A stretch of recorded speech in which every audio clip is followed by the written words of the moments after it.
Here he is, Two Boys in Blue.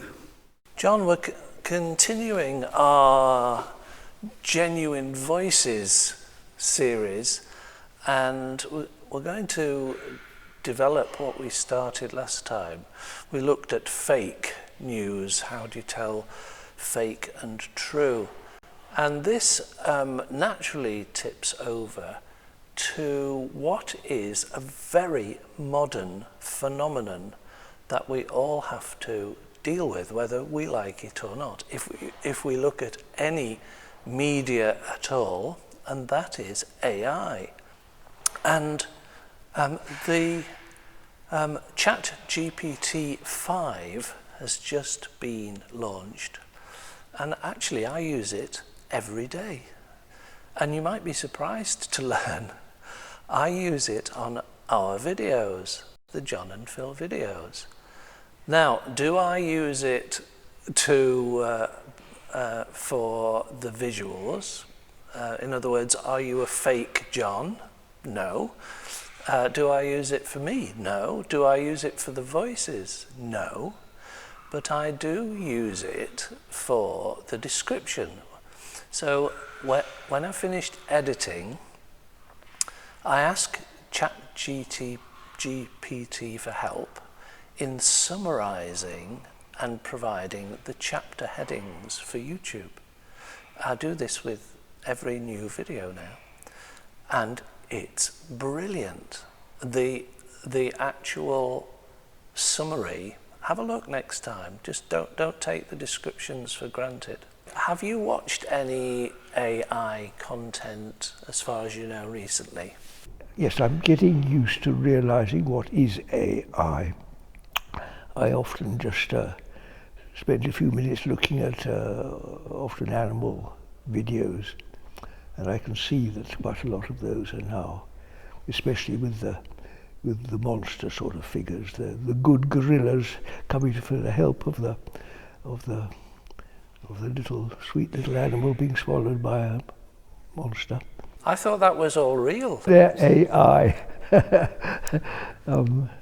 Well, you know your animal behaviour better than I do, so you can guide me on that one. But I've had to guide you on a recent AI-generated video, which was headlined "The Banned Interview with Einstein." Yes, I was taken in by that, wasn't I? What did you make of it? I thought it was brilliant. Yes, I was amazed. I thought, wow.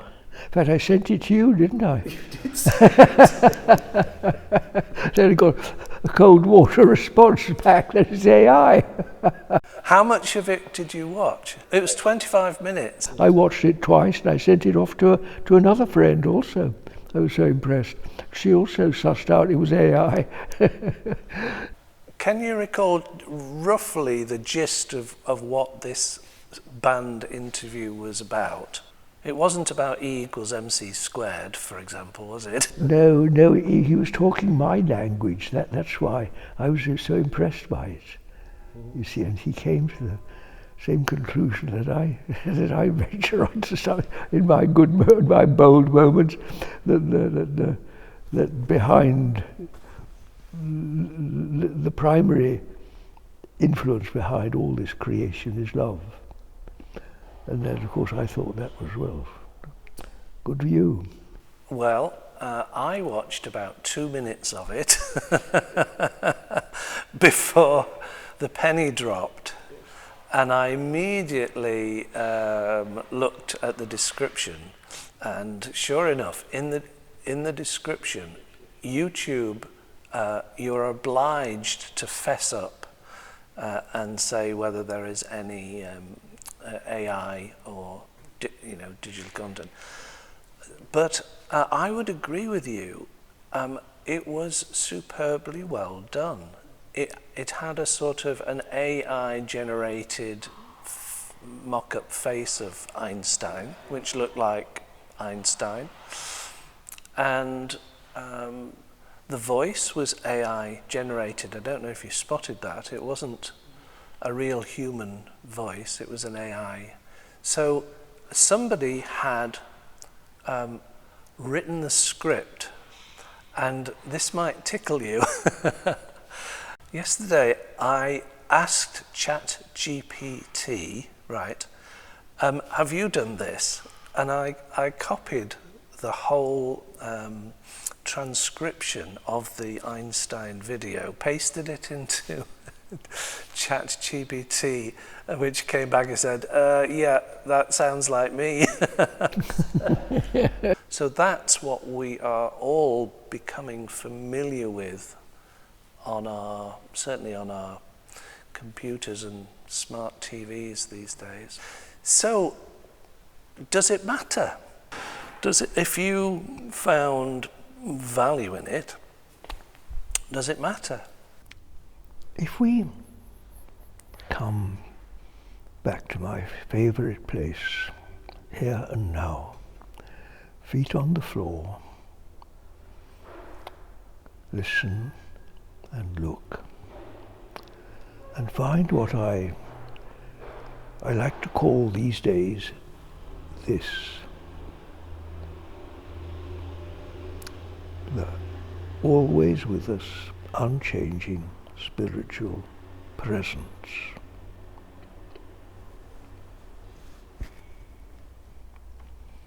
Now, as I get ever older and die out of this, the visible oral, speaking, thinking John Butler, the person John Butler, which is obviously dying, body, mind, and everything, and identity really is shrinking away, both in size and in volume and everything else. This becomes ever more evident as the reality that's left, as what endures beyond the grave. This. And from this point of view, I use these words very carefully, point of view, because so much of our perception of life depends on our point of view. Just as when we climb up a ladder or climb up a mountain, the higher you go, your point of view changes, doesn't it? From an aeroplane, you get a different point of view from down at the airport. So from the point of view of this spiritual presence, not only AI, but all human words are somewhat robotic. They are all artificial.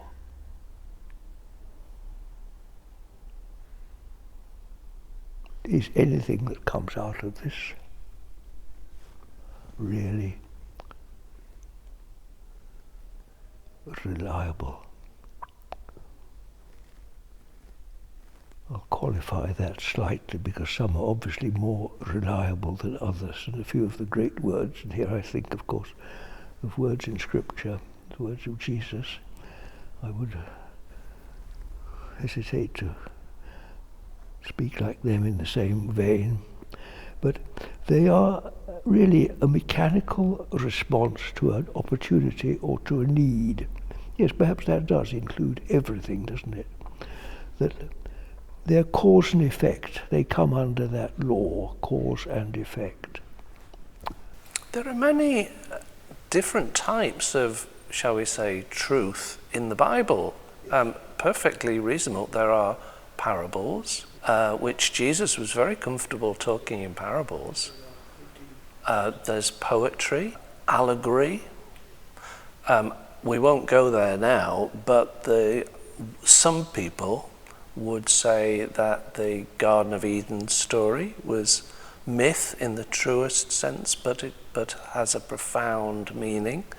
So if you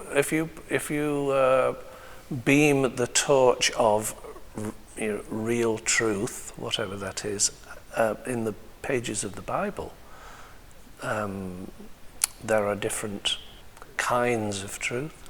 Certainly.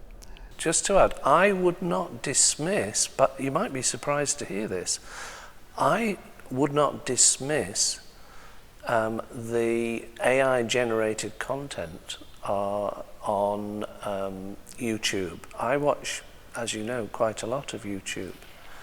And for example, there's a couple in Berlin, and they have a channel called Snake Speak, which is an unfortunate name of a channel for Advaita non-duality, and I love their videos, but they've written the script, but the visuals and the voiceover are AI generated, but the production quality is excellent. So I'm not trying to rubbish any forms of AI.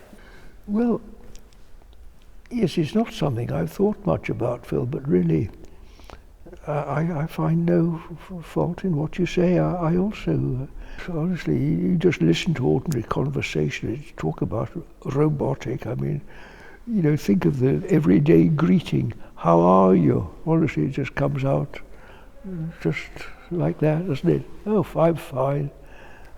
You know, so much of our speech is like this, isn't it? I'm going to refer to the good book now. This is from James chapter 3, which you'll be very familiar with. So also the tongue is a small member, yet it boasts of great exploits. How great a forest is set ablaze by a small fire! Exclamation mark. And the tongue is a fire. The tongue is placed among our members as a world of iniquity.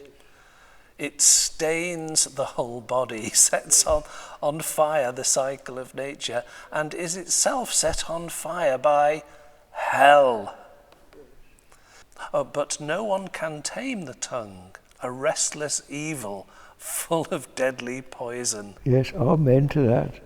You often say you don't trust your thoughts, but also you don't trust your tongue.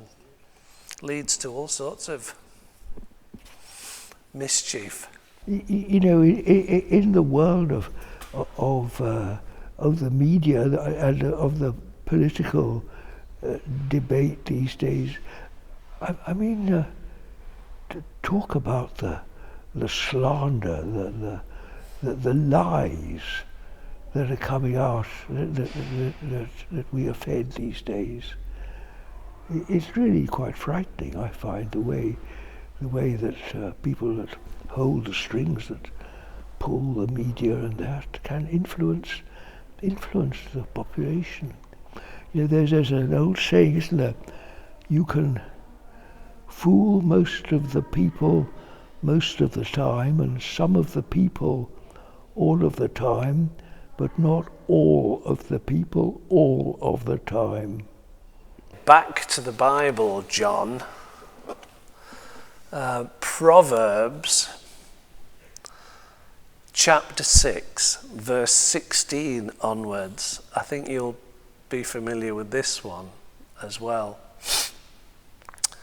There are 6 things that the Lord hates, 7 that are an abomination to him: haughty eyes, a lying tongue, and hands that shed innocent blood, a heart that devises wicked plans, conspiracy theories, for example, feet that hurry to run to evil, and I can think of a few characters in the news, a lying witness who testifies falsely, and one who sows discord in a family. So what can we do about it? Just keep stum all the time? Don't say a word. I don't think the phrase is not as common now, I don't think, as it used to be. But when I was young, it was a very, very common phrase, especially when I was at school. Shut up. Children should be seen and not heard. Exactly, that's what my father, yes, he was fond of that saying. Little boys should be seen and not heard. Yes. Silence is golden. Because he was an artist, he was particularly a watercolour, well respected, wasn't he? On your most watched video, not one of ours, I have to say, you and I have only been watched 20 million times, believe it or not, but you and Ian McNay, on its various platforms, have been watched 25 million times. Astonishingly. And do you remember what the first words out of your mouth are to Ian McNay sat here? Well, it's become very famous. It's on a t-shirt and on a mug, amongst other things. Not my doing. Don't look at me like that. No, it's not my doing. But that lovely Irish John Egan from Canada, on his channel, Pure Unintentional ASMR, he's done it on a t-shirt and a mug. Do you remember what it is? No. He was a quiet man, an artist. Speaking about my dad. That's the first words you ever spoke on YouTube. Really? You talk about his painting, but there's more to him than that, isn't there? What was his day job? Well, his day job was, he was one of the early, of course, as an artist, in those days before photography became so common, advertisement depended on an artist. The early advertisements were drawn and painted. And that's how Dad started. That was his day job. He worked in the art department of an advertising agency. Well, that's putting it rather underwhelmingly. After going to art school in Sheffield and then London, Yes. he also worked in agencies in Berlin. Yes, it was that same agency. And New York.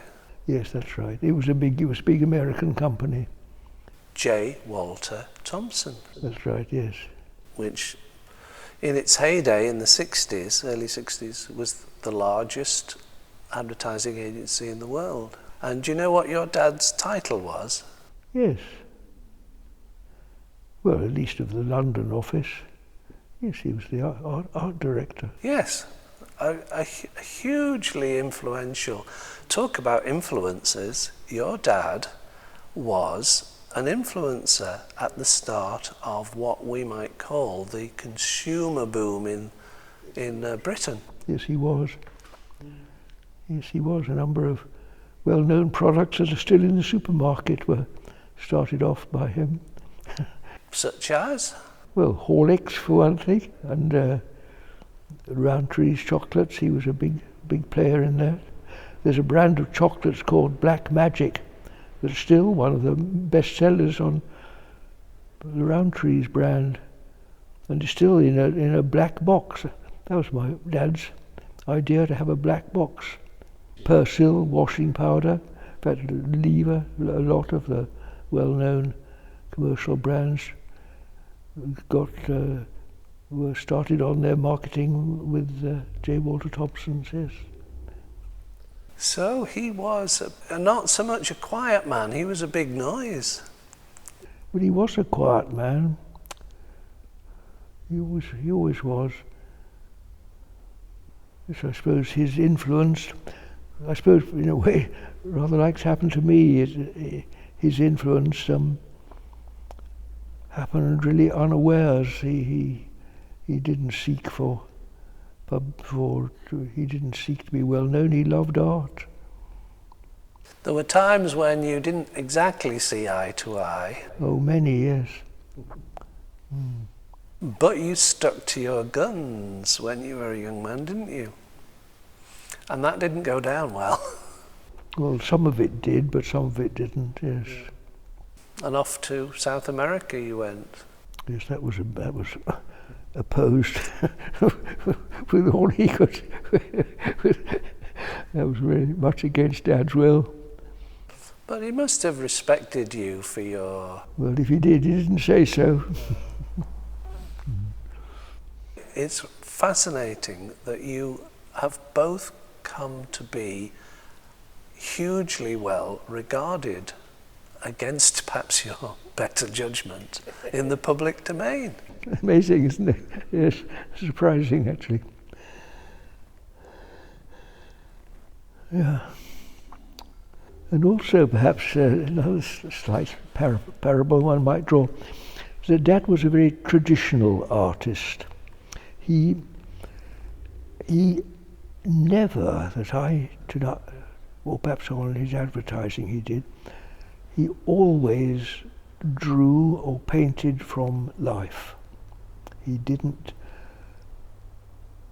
at all do what's now called conceptual art, of which most modern art is conceptual. It's a product of man's mind. Dad didn't hold with that. He was very scathing about modern art. And he liked to,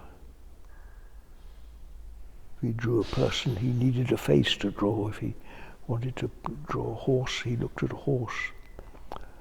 He looked at, if he wanted to draw trees, he went out and looked at trees and painted what he saw in front of him. He never worked without a real image. And it was only quite late on in life that he started to, when it became too cold and he was old and it was uncomfortable for him to sit outside in winter, that he started to use photographs so that he could continue working through in bad weather. Was that in Bakewell? Yes. Yes, he had a big studio in the house in Bakewell. On Castle Street? Yes, but he did a lot of figure drawing and would have people come in to sit for him. You're not a big fan of figure drawing, I think. I've not seen any of your dad's figure drawing paintings. Well, there were ones that were clothed and there were a lot of nudes. I think it was, perhaps it just wasn't a done thing to flaunt nudity, in one's house. It was inconsiderate to my mother. I think there were quite a lot of reasons why it was considered best kept private. It's always been an artist's... Yes. Yes, it has. Artists have always liked to draw nude figures. I can see it's an endlessly... It's never static, is it? It's forever changing. Every nuance of shade and shape and colour. You can see why it's always been a traditional training ground for young artists. I had one time I attended an art school. I remember going to life classes, they called it. Isn't it about capturing the essence of the human form? Well, in theory, you can say that all true art is about capturing the essence. However, whatever that may mean, ever subtler. Of course, that largely gets forgotten today. Indeed, there's a great question, what is art? To capture the essence puts it well. It was quite early on in life, maybe even when I was still in my teens, as my love of nature deepened. I became more thoughtful about nature. I didn't use words like purity then, but I suppose instinctively I thought that way. And I thought of my dad painting that scene. And I thought, why is it that man always wants to create his own version of the pure nature? Why? Why not have nature as nature? Why does man always want to superimpose his own version of it, his own interpretation? You know, Dad didn't talk about it like most people do. Dad just put it into his, tried to represent it on paper. I think it was an admirable thing to do, but probably is more use to the artist himself than serving any other aim, really. I'm always amazed that, you know, people go to a gallery and say ooh and ah and all that sort of thing. Well, why not look at nature itself? There is the pure art. Because in a way, nothing from the hand of man is pure, is it? Man is corrupt. Man, everything that comes from, well, I suppose the purest art is the least of the artists, the least of me, the pure representation. Whatever isn't there, don't put it there. And I do think that traditional English watercolours are perhaps as pure as any art. So certainly what I call clever art is a switch off for me. I wouldn't walk down the road to see it. He was a well-respected, he was a member of the Royal Society of Watercolour. The world loves its own, doesn't it? The world would always, you know, the art world is almost a profession in itself. I mean, you know, art is admired by arty people, isn't it? And there's a lot of money in art. And, you know, there are magazines and papers and art columns in the newspaper. Well, you like to read them yourself. It's a sort of, it's a social norm. Well, for some people. Your sister Tanya has devoted her professional life to galleries and art. Not surprising, a lot of people have, and made good incomes out of it. Most of them, many of them, not most maybe. Yes, I don't, you know, I'm very respectful of my father, but I think among human professions, he indeed chose a noble, a good way. In my own life as a farmer, I also tried to be an artist. In fact, I was in my work. I worked as an artist. To Dad, I'd link he was an artist and craftsman, and he taught me to be a craftsman. And I always think of myself as a craftsman. Even when I'm writing, I'll spend ages just getting the grammar right and the punctuations right, and it bothers me a lot when other people, especially take, you know, write about me, and I'm not too keen on their English, as you know. You are a stickler for your English and your punctuation. So getting it right. Yes, but and again, you see, you come back to how we started this video. Words. How we love to describe things and we comment on them. Always this tongue of ours can't shut up. It always has to be forever coming up with its own commentary, advertising its own ego. That's what it's doing. The tongue loves to talk about me, what I think, my opinion on everything. Oh, the tongue indeed is a work of the devil. There's a lovely video of you and I in the tool shed on your old farm in Bicker, and it's the most happy, enthusiastic. You were breathless with joy, showing me the hand tools, the scythes, and other implements that you used, that they were your grandfather's when you worked on 3 acres at Bicker Fen. That's on the YouTube channel. I think back on those days, some of the happiest days of my life, working with simple hand tools on the land which I loved, doing the work I loved, doing it well. Didn't your dad also paint when you went to France?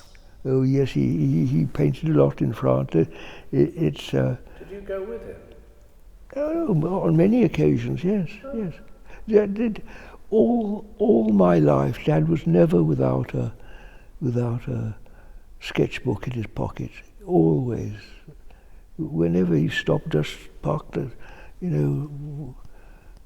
If I wanted to go to the toilet or something, I'd come back and Dad would be drawing whatever was in front of him, the people in front of him, or whatever it was, the tree. It was just automatic with him. He'd bring out his sketchbook and pen or pencil.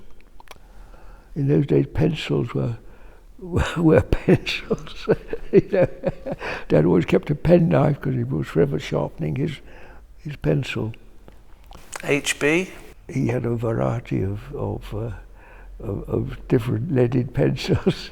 Yes, I know what you mean by HB. Charcoal? Yes, he used charcoal quite often. Yes. And so you would spend some weeks, presumably during holiday between school term time, in France, lapping up the sunshine while he was painting. Oh yes, years, Phil. Yes, the first love of my life was a French girl. I went over to France very often. Yes, I was at home in France. I spoke French quite well. Well, I've been all over it. She lived in northern France, in Brittany, but Dad had a little house in Provence, in the south, Cézanne country. That's right. And yes, I know France. Not bad at all. Just after the war, France was the first, for many, the only country we travelled to. Air travel hadn't started, so people took the ferry or to France. That's where you went on holidays. Germany was, of course, out, or it was all tainted by the war. Italy also, Spain also still was connected with the Civil War and the Franco years, so France was the obvious place to go. French culture. So what would this artist, this art director, this influencer of taste in Britain in the 60s, because he was at J. Walter Thompson, I believe, and for 30 years until 63. What would this influencer make of his son John, who's an influencer in his own way on YouTube now? What would he say? The last years that Dad was alive, I hadn't started to write, and the whole YouTube thing hadn't even been dreamed of. I was then going through the very lost period of my life that really put Dad in despair. He felt I was wasting my life. I just couldn't find. Although I loved my farming, for personal reasons I left my farm. For several years I went through a very lost period in my early 50s. And then amazingly I went to Russia. And Russia was a huge opening up for me, because I am by heritage half Russian. Mum was Russian. And when I went to Russia, or even when I started studying Russia, I immediately realized that everything that made me a misfit in this world was at home in Russia. I found my own people, where I come from and where my character comes from. That was very, very important for me. And Dad couldn't be other than pleased that this had happened to me. And really, first of all, he was pleased that at the age of, how old was I, 50, I think, I went to university and took a degree in Russian studies, which really saved me because I was going downhill rapidly then. I had no idea where to go or what to do. Russia put me back on my feet in a blessed way. I owe a lot to Russia.